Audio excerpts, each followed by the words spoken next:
Hello everybody, welcome back to another video. I'm hoping you guys are having a fantastic day.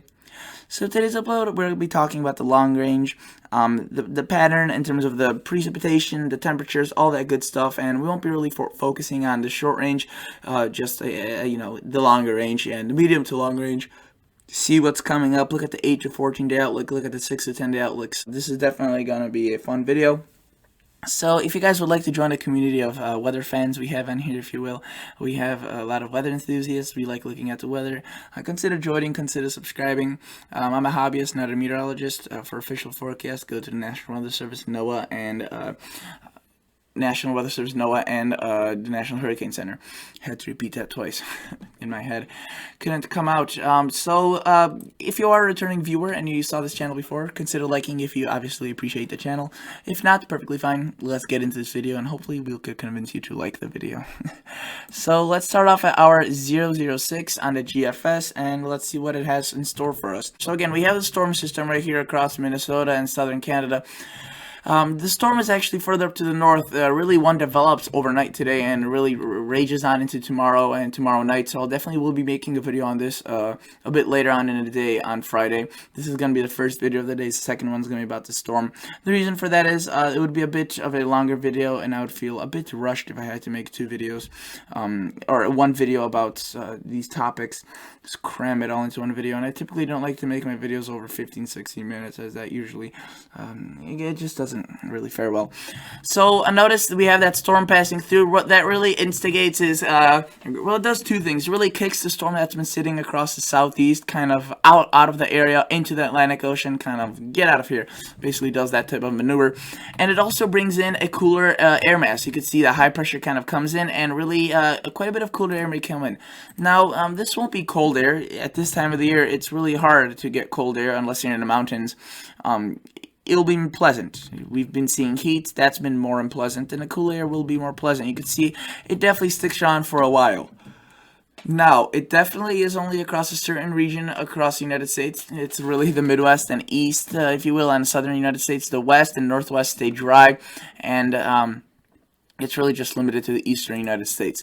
But we still have good news. It looks as if the pattern from even after this, it looks to get pretty more exciting. So notice that we see a weaker storm system kind of developing out ahead of this cooler front, which is we see another high pressure coming through.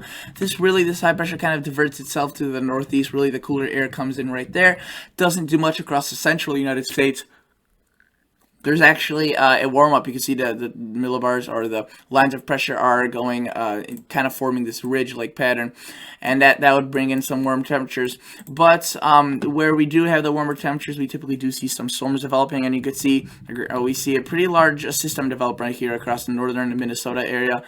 This one is finally centered across the United States, not way up in Canada. I say finally, it's not really a good thing, but it's just a thing that I want to point out, as many of these systems we've been having that have been affecting us have been actually way farther to the north. The system, this one possibly next week, around a week from now, could be actually finally in the U.S. soil. But again, obviously for Canadians, I know that there's Canadians that watch this channel. I care about you guys as well, so I'll be forecasting for this as well. You can see that the storm really, at this point, again, it's still far out, but it takes a direct hit towards Thunder Bay, north of Lake Superior. Definitely some, probably some severe showers, thunderstorms out of this. Yes, even in Canada. Canada definitely sees severe thunderstorms, especially lately they've been seeing it increase.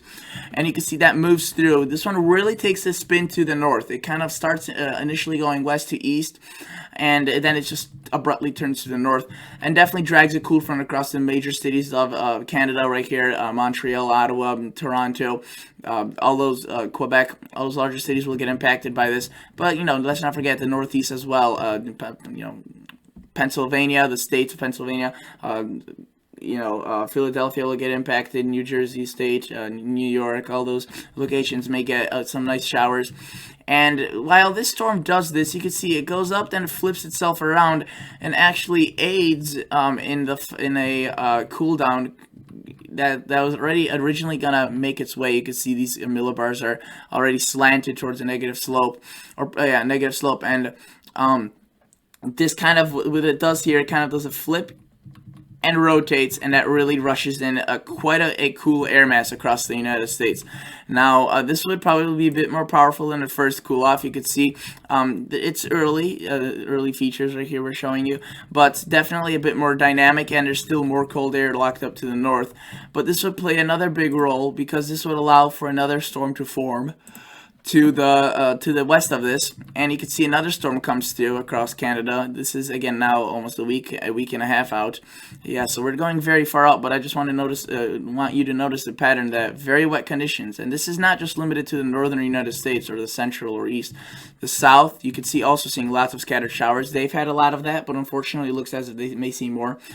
Areas in the west relatively seem dry, which is unfortunate, as those are the areas where they need the rain for sure the most. Apologize about that. I smacked my keyboard with my water bottle I had here. But notice the storm moves, and it doesn't actually impact the storm vertex. The center isn't across the vortex isn't across the U.S., but it definitely is across southern Canada, and it's still far enough to the south where it delivers a powerful cold front. And again, that affects cities across southern Canada, and as far as James Bay, and moves into New Labrador, Newfoundland, and even portions of Nova Scotia. This cold front actually could be severe. This could be definitely a powerful one, and way further to the east than what we've been having. The cold fronts we've been having were out here, and they're occurring. They could be occurring further to the east. And again, what we see, another cool air mass, and this one's a bit hindered its path down into the United States by another storm developing across the central part of the country. Now even further to the south, and now this storm looks like a classic fall one. You can see a pretty large storm. So at least 3 to 4 large systems, and if you were to look at the northwest, a little bit more possibly trying to get in there. Doesn't look overly promising, but hopefully we could definitely get in some rain across those locations, as the northwest has been dry, but really just the southwestern United States is just in an incredible drought. And yes, places like Iowa, Nebraska are also dry, but they'll be seeing more relief, if you will. But definitely, yeah, I feel for you guys. It's just we are just in an abnormally dry area right now, Chicago, and we're not even in a drought, and it already feels pretty darn dry. So I can only imagine how bad it's down there across the southwest. Let's look at the total accumulated precipitation just for the fun of it. Again, this is not set in stone, and none of these storms are. The trend may be that we are looking.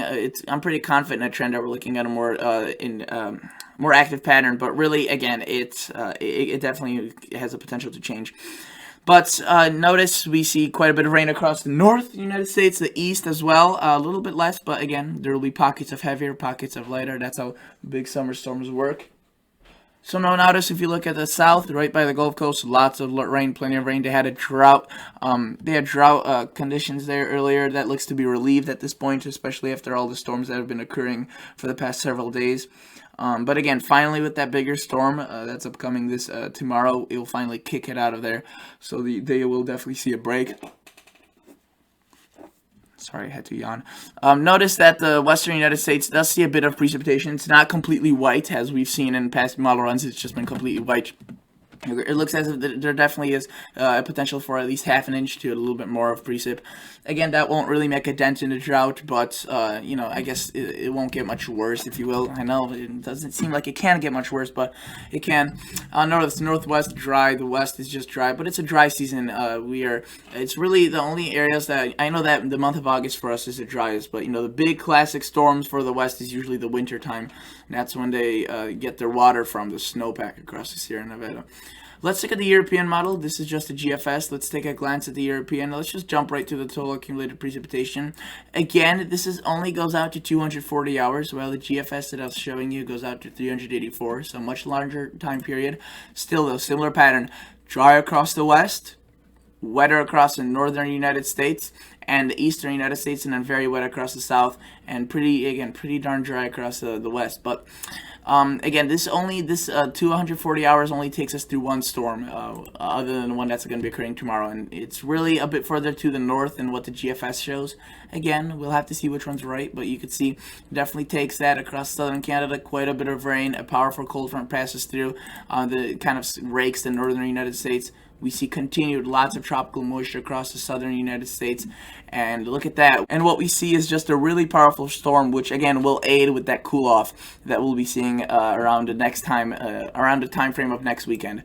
And it really, this storm, the GFS and European are in pretty good agreement with this thing spinning around and doing kind of like a, if you will, I don't really know, it's one of these shapes, kind of like almost like a half figure eight, if you will. And it's definitely the European also showing quite a bit of cooler air coming into the United States at this time. This is a bit drawn out. You can see this is at the nighttime, so the nighttime really anomalies aren't as great as the daytime ones are. And if I were to look at this, you could see it's a bit more of a drastic anomaly. This gives you us a better view. If I go to this website, you can see we see this initial cool off this upcoming weekend. Really, the European weekend this cool off would be after this weekend. We see a warm up, and then we see that bigger cool down, which could be impressive. So we'll definitely have to monitor this. There are differences, but overall looks like an active pattern. And I want to show you now the Climate Prediction Center and what it has to say about this. We'll start off with the 8 to 14 day outlook. This is from the 21st to the 27th. You can see a bit cooler right there across the southern United States, but anywhere else pretty much warmer. They're showing quite a bit of dry weather, but this could definitely change as the models have been advocating towards a more wetter pattern. So this may have to change, but it definitely is a bit less dry than what they've been showing. The confidence yesterday, the shades were in the 80s and 70 percentile. Obviously, right now it's only up to the 40 percentile. 6 to 10 day outlook, relatively the same. You can see more below average, really. We have some darker shades, and we also see a bit above across the East Coast. Temperature-wise, a bit cooler, but you can see the contrast. 70% chance of being below here, and then 80% right there. So it's pretty stark contrasts, but at least there's an area in the United States where it is cooler. So at least some folks will be seeing some relief. But again, the West is just going to be brutal. It's going to be hot and it's going to be dry. So unfortunately, that's not good news. But hopefully we could change that up. This pattern, this upcoming winter may provide some precip towards the south. Though again, usually during La Nina, if that were to occur, it's a bit drier across those locations. But again, each La Nina is different, so let's not get ahead of ourselves. But that's basically it for today's video, guys. Thank you so much for watching. Consider liking the video. Consider subscribing to the channel. And if you are still watching at this time, which I am beyond impressed if you are, consider or just comment down below active pattern. And I will know that you watched to the end. You are really the ones that make this channel special. So thank you so much for watching, guys. See you on the next episode. Bye.